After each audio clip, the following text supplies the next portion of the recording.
दोस्तों, भारत अपनी नौसैनिक ताकत को बढ़ाने के लिए तीसरे विमानवाहक पोत को बनाने जा रहा है। सिर्फ इतना ही नहीं, भारत एक साथ 6 एयरक्राफ्ट कैरियर बनाएगा। इस बात से चीन को मिर्ची लग गई है कि चीन ने अपने कागजी ड्रैगन ग्लोबल टाइम्स के जरिए भारत के खिलाफ जमकर जहर उगला है। चीन पर एक छत्र राज्य करने वाली चीनी कम्युनिस्ट पार्टी जो बात खुलेआम नहीं कह सकती, उसे वह ग्लोबल टाइम्स के जरिए सामने रखती है।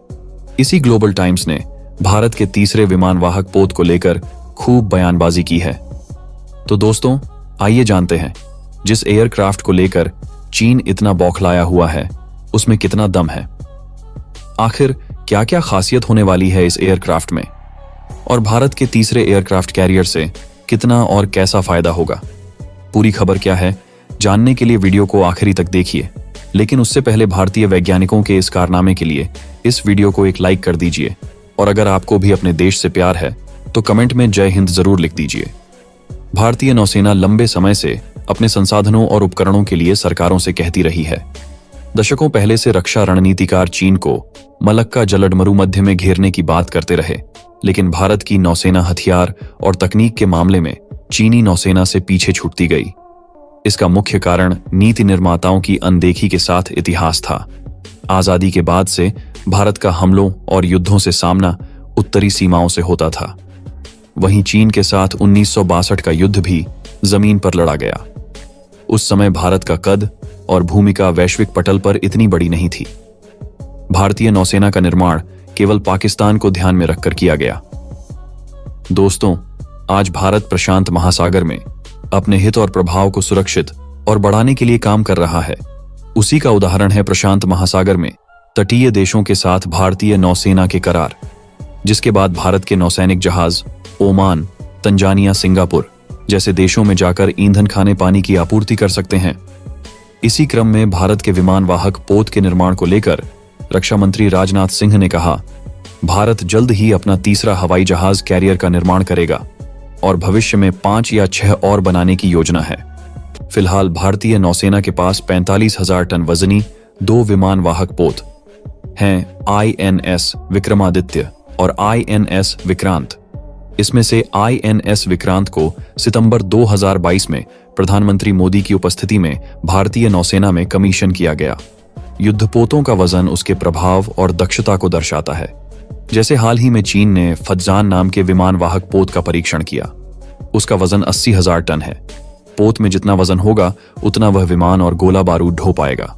भारत के पूर्व नौसेना अध्यक्ष एडमिरल करमबीर सिंह ने एक साक्षात्कार के दौरान 65,000 टन वजनी विमानवाहक पोत की जरूरत की बात कही थी। इसी क्रम में रक्षा विशेषज्ञ मानते हैं कि भारत का तीसरा विमानवाहक पोत 65,000 टन वजनी ही होगा।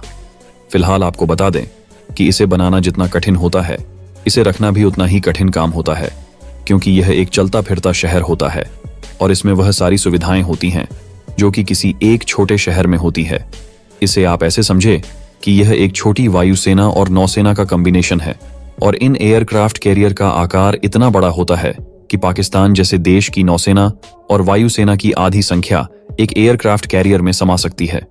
यानी कि इसका अंदाजा इसी से लगा सकते हैं कि एयरक्राफ्ट कैरियर किसी भी देश के लिए कितनी बड़ी ताकत होते हैं। और इस समय भारत के ताकत की बात करें तो भारत के पास 2 एयरक्राफ्ट कैरियर है और तीसरे का काम शुरू हो चुका है। लेकिन अब आपके जहन में सवाल गूंज रहा होगा कि आखिर भारत को ऐसी कौन सी जरूरत पड़ गई जिसके लिए भारत इन एयरक्राफ्ट कैरियर को बनाने में भारी भरकम इन्वेस्ट कर रहा है। तो इसके लिए आपको बता दें कि भारत का मकसद चीन को डिफेंस के मामले में पछाड़ना है ही, लेकिन साथ ही इसके अलावा भी दूसरा सबसे बड़ा कारण है, क्योंकि भारत चाहता है कि जो हिंद महासागर और पैसिफिक ओशियन है उसे हम पूरी तरह से डोमिनेट करें, यानी कि उसको इतना ज्यादा सुरक्षित रख पाए कि भारत के बिना इजाजत के एक परिंदा भी पर ना मार पाए। लेकिन यह काम इतना भी आसान नहीं है, क्योंकि इसके लिए हमें जगह जगह पर सैन्य बेस बनाना पड़ेगा। इसीलिए भारत इन एयरक्राफ्ट कैरियर के माध्यम से चलता फिरता सैन्य बेस बनाने की ओर आगे बढ़ रहा है। दोस्तों, रक्षा मंत्री के बयान में युद्धपोतों की समय सीमा का कोई जिक्र नहीं था। भारत 2 के बाद अपने तीसरे विमानवाहक पोत INS विशाल का इंतजार कर रहा है, जो साल 2025 तक नौसेना में शामिल होगा। वहीं ये पोत पारंपरिक रूप से संचालित होगा। जब भारत के पास तीसरा पोत आएगा तो 2030 तक चीन के पास 5 विमानवाहक पोत होंगे।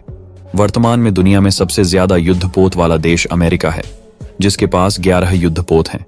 चीन के पास वैसे तो 2 विमान वाहक पोत हैं, पर हाल ही में तीसरे पोत का परीक्षण चीन कर चुका है। जल्द ही चीन के पास 3 पोत हो जाएंगे। भारत और इंग्लैंड के पास 2-2 विमान वाहक पोत हैं। कई हथियार और रक्षा में रुचि रखने वाले व्यक्ति विमान वाहक पोतों के निर्माण को खर्चे के हिसाब से उतना कारगर नहीं मानते हैं। उनके कई तर्क होते हैं। भारत जैसा विकासशील देश, जिसके पास संसाधन सीमित हैं और खतरे चारों तरफ से, ऐसे में युद्धपोत संसाधनों पर बोझ तो बनता ही है, पर युद्ध के दौरान युद्धपोतों को निशाना बनाना बड़ा आसान होता है। कुछ लाख डॉलर की मिसाइलें अरबों के विमान वाहक पोतों को पानी में डुबो सकती है, इसलिए विमान वाहक पोत भारत के लिए उपयुक्त नहीं है। दूसरा तर्क है कि भारत अपने अंडमान निकोबार और लक्षद्वीप द्वीप समूह का उपयोग विमान वाहक पोत की तरह कर सकता है। उदाहरण के तौर पर पोर्ट ब्लेयर में स्थित वीर सावरकर अंतर्राष्ट्रीय हवाई अड्डे का उपयोग भारतीय वायुसेना के लिए पोत की तर्ज पर कर सकते हैं। Su-30MKI भारतीय वायुसेना का लड़ाकू विमान है। इसकी परिचालन क्षमता 1500 किलोमीटर है। वहीं हवा में ईंधन भरने से ये 2000 किलोमीटर तक जा सकता है। इससे भारत की पहुंच अंडमान निकोबार के द्वीपों से 1000 किलोमीटर से ज्यादा हो जाएगी। ये दोनों तर्क अपनी जगह सही हैं, पर इन तर्कों को जमीन पर उतारा गया तो वह अपनी सेना को सीमित करना होगा। जैसे द्वीप समूह पर पूरी तरह निर्भरता हमें उस 2000 किलोमीटर तक सीमित कर देगी और हमारी सेना रक्षात्मक मोड में आएगी। वहीं आक्रामक बचाव के साथ जवाबी कार्रवाई में ये द्वीप समूह उतने मददगार साबित नहीं होंगे। वहीं युद्धपोत इस सब में मददगार साबित होगा। भारत के चीन के पड़ोसी और तटीय देशों के साथ बढ़ते रक्षा संबंध के साथ विमान वाहक पोतों की बढ़ती संख्या जितनी बढ़ेगी, उतनी हमारी पहुंच चीन के गले यानी चीन के मुख्य भूभाग तक पहुंचेगी। पर भारत को इन युद्धपोतों का निर्माण तेजी से करना होगा, जिससे भारत इस क्षेत्र में चीन का मुकाबला करने में सक्षम हो। भारतीय नौसेना मजबूत होगी तो चीन की PLA नेवी को भारत की तरफ ध्यान देना होगा। इससे जापान की तरफ से उसका ध्यान थोड़ा कम होगा। जापान का स्ट्रैटेजिक प्रेशर कम होगा। जैसे ही भारतीय समुद्री इलाके में भारतीय नौसेना की मजबूती बढ़ेगी, आसपास के इलाकों की सुरक्षा बढ़ेगी। इससे जापान, थाईलैंड, म्यांमार जैसे समुद्री तटों वाले देशों के आसपास स्थिरता आएगी। रणनीतिक संतुलन बनेगा। दूसरे एयरक्राफ्ट कैरियर के लॉन्च होते ही भारतीय और जापानी नौसेना ज्यादा नजदीकी से मिलकर युद्धाभ्यास कर सकेंगे, ज्यादा तकनीकी समझौते कर पाएंगे। मैरीटाइम पेट्रोलिंग भी आसान होगी। समुद्री इलाकों में जहां तक जापान नहीं पहुंच पाता, वहां भारतीय नौसेना जा पाएगी। इससे दोनों ही देशों का तनाव कम होगा और समुद्री सुरक्षा बढ़ेगी। बाकी दोस्तों, इसके बारे में आपका क्या कहना है?